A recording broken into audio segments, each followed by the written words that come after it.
நம்முடைய கர்த்தராகிய இயேசு கிறிஸ்துவினாலே நமக்கு ஜெயம் கொடுக்கிற தேவனுக்கு இந்த மாதம் ஆண்டவர் ஒவ்வொரு பிள்ளைகளுக்கும் கிருபையாய் வாக்கு கொடுக்கிறார். இந்த மாதம் நான் உனக்கு ஒரு ஜெயத்தை தருவேன்.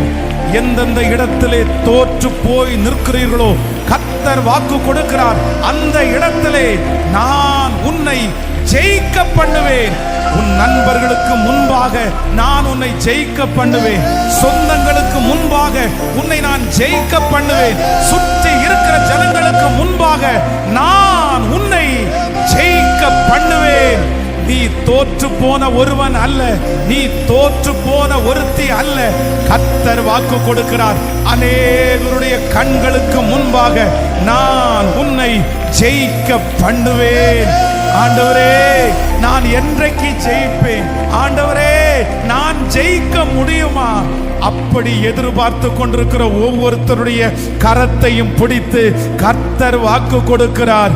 நான் உன்னை ஜெயிக்க பண்ணுகிற நம்முடைய கர்த்தராகிய இயேசு கிறிஸ்துவினாலே நமக்கு ஜெயம் கொடுக்கிற தேவனுக்கு ஸ்தோத்திரம். குதிரை யுத்த நாளுக்காக ஆயத்தமாக்கப்படும். ஜெயமோ கர்த்தரா.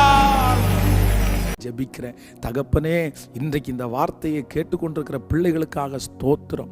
ஆண்டவரை பேசுகிற வார்த்தைகள், சில செயல்கள், சில ஆபத்துகள், இதை எதையுமே எங்கள் பிள்ளைங்க எல்லாத்தையும் உள்ளே கொண்டு போயிட்டு குழம்பாதபடிக்கு எதை உள்ளே எடுத்துகிட்டு போகணும், எதை இக்னோர் பண்ணணும், இந்த ஞானத்தை ஒவ்வொரு பிள்ளைகளுக்கும் நீங்கள் தருவீராகப்பா, தருவீராக.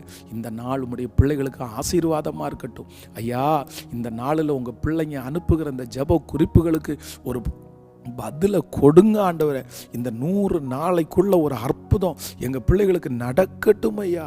நன்றியப்பா. அவங்க கஷ்டத்திலிருந்து ஒரு விடுதலை உண்டாவதாக.